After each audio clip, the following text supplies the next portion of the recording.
mewaris.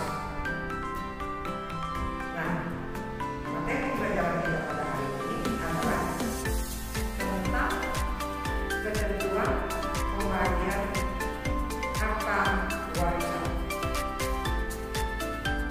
Tujuan dari pembelajaran adalah siswa mampu menggali informasi tentang ketentuan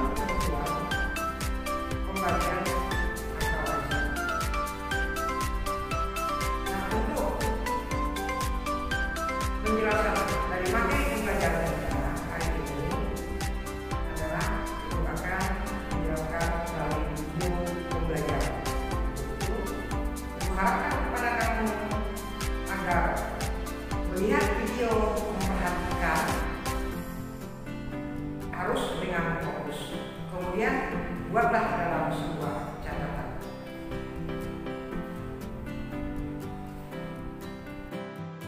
Ketentuan pembagian harta warisan. Pembagian harta warisan dari seorang yang meninggal dunia merupakan yang terakhir dilakukan. Ada beberapa hal yang harus dilakukan sebelum harta warisan dibagikan. Selain pengurusan jenazah, wasiat, dan hutang, si mayatlah yang harus terlebih dahulu diselesaikan. Sebagaimana dalam Al-Quran surat An-Nisa ayat 11 menegaskan bahwa pembagian harta warisan dilaksanakan setelah penunaian wasiat dan hutang si mayat. Berdasarkan ketentuan perolehan atau bagian dari harta warisan, ahli waris dapat dikategorikan menjadi dua golongan, yaitu satu, zawil furud. Zawil furud adalah ahli waris yang perolehan harta warisannya sudah ditentukan oleh dalil Al-Quran surat An-Nisa ayat 11, 12, dan 176 dengan pembagian terdiri dari 6 kelompok, yaitu 1. Ahli waris yang mendapat setengah. 1. Anak perempuan tunggal.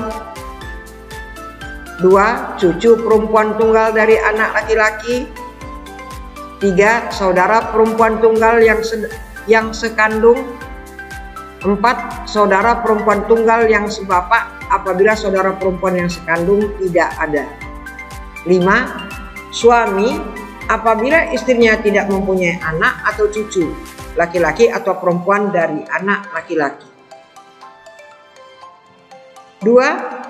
Ahli waris yang mendapat 1/4, yaitu 1. Suami jika istri yang meninggal tidak ada anak laki-laki, cucu perempuan, atau laki-laki dari anak laki-laki. 2. Istri seorang atau lebih apabila suaminya tidak mempunyai anak atau cucu dari anak laki-laki.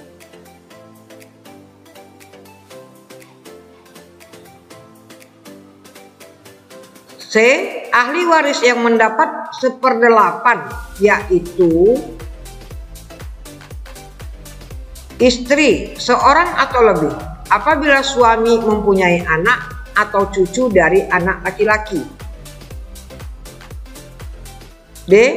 Ahli waris yang mendapat 2/3, yaitu 1. 2 orang anak perempuan atau lebih apabila tidak ada anak laki-laki. 2 orang cucu perempuan atau lebih dari anak laki-laki apabila anak perempuan tidak ada.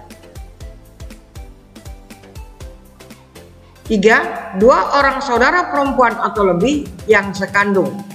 4. 2 orang saudara perempuan atau lebih yang sebapak. E.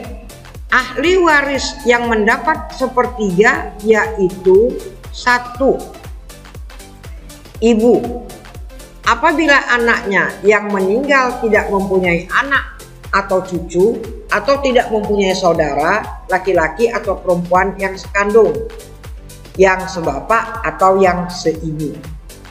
2 orang saudara atau lebih laki-laki atau perempuan yang seibu apabila tidak ada anak atau cucu. 3 kakek jika bersama 2 orang saudara kandung laki-laki atau 4 saudara kandung perempuan. F. Ahli waris yang mendapat 1/6 yaitu 1. Ibu apabila anaknya yang meninggal tidak mempunyai anak atau cucu laki-laki atau tidak mempunyai saudara laki-laki atau perempuan yang sekandung, sebapak atau seibu. 2 nenek jika meninggal tidak memiliki ibu. 3 bapak baik yang meninggal memiliki anak atau tidak. 4 kakek jika tidak ada bapak. 5 seorang saudara laki-laki atau perempuan yang seibu. 6 cucu perempuan dari anak laki-laki jika bersama dengan anak perempuan tunggal. 7 saudara perempuan sebapak jika ada 1 saudara perempuan sekandung. 2 asabah. Asabah adalah ahli waris yang bagian penerimaannya tidak ditentukan tetapi dan menerima dan menghabiskan sisanya. Ahli waris asabah dibagi menjadi 2. 1 asabah bin nasab yaitu hubungan nasab. Asabah bin nasab terbagi menjadi 3 bagian. A. Asabah bin nafsi yaitu semua ahli waris laki-laki kecuali suami, saudara laki-laki seibu. B. Asabah bil ghair yaitu asabah dengan sebab orang lain, semuanya dari kelompok wanita. C.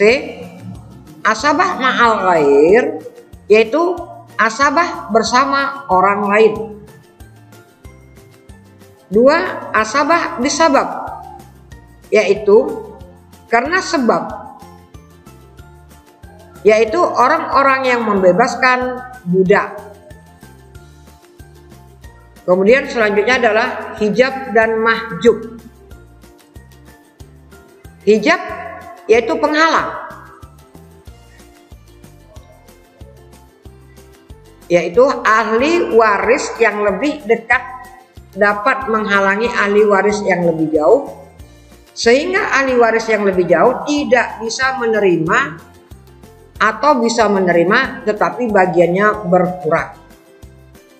Hijab terbagi 2. 1 hijab hirman yaitu ahli waris yang lebih dekat dapat menghalangi ahli waris yang lebih jauh, sehingga ahli waris yang lebih jauh sama sekali tidak menerima bagian. 2 hijab muksan yaitu ahli waris yang lebih dekat dapat menghalangi ahli waris yang lebih jauh, sehingga ahli waris yang lebih jauh bagiannya berkurang. Kemudian mahjub terhalang yaitu ahli waris yang lebih jauh terhalang oleh ahli waris yang lebih dekat, sehingga sama sekali tidak dapat menerima atau menerima tetapi bagiannya berkurang. Sekian dan terima kasih. Anak-anak semua, setelah tadi kamu melihat video pembelajaran tentang ketentuan pembagian harta warisan, Ibu harapkan kamu semua dapat memahaminya, ya, dapat mengetahuinya, sehingga nanti dapat kamu menerapkannya dalam kehidupan kamu kelak. Baik. Untuk itu Ibu akan mengambil suatu kesimpulan dari materi pembelajaran kita pada hari ini, yaitu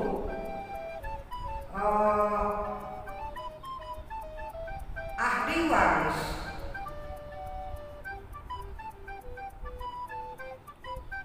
dalam pembagian harta warisan itu terbagi kepada dua. Yang pertama adalah ahli waris zawil furud, yang kedua adalah ahli waris asabah.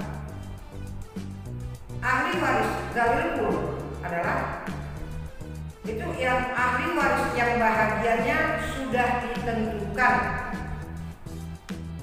dalam Al-Quran, yang terdiri dari 6 kelompok. Bagiannya yaitu bagian 1/2, 1/4, 1/8, 2/3, 1/3, dan 1/6. Itu dia bagian dari ahli waris zawil furud. Ahli waris asabah itu yaitu bagiannya tidak ditentukan, tetapi bisa menghabiskan atau mendapatkan sisanya dari harta warisan. Ahli waris asabah terbagi dua.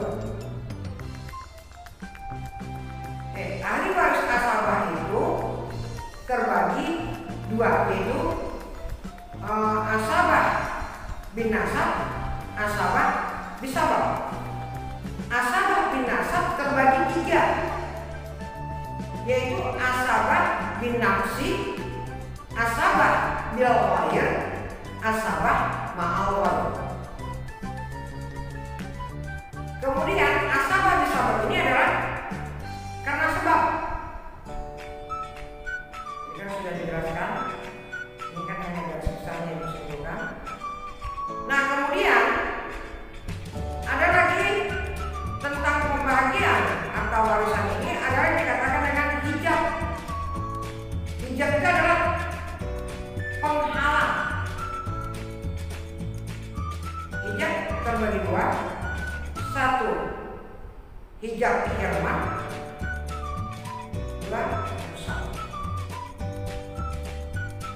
Nah, kemudian berikutnya adalah mahjub. Mahjub itu terhalang. Kalau hijab penghalang, mahjub itu terhalang. Jadi itulah singkat kesimpulan dari materi pembelajaran kita pada hari ini. Untuk lebih lanjutnya, kalau ada pertanyaan-pertanyaan, silakan kita nanti berdiskusi melalui Discord. Nah, itu diharapkan kamu tetap semangat, tetap jalankan protokol kesehatan, jangan tinggalkan sholat. Ya, bertemu lagi kita pada minggu depan dengan materi pembelajaran adalah penghitungan dalam pembagian harta warisan. Akhir kata diucapkan, Assalamualaikum warahmatullahi wabarakatuh.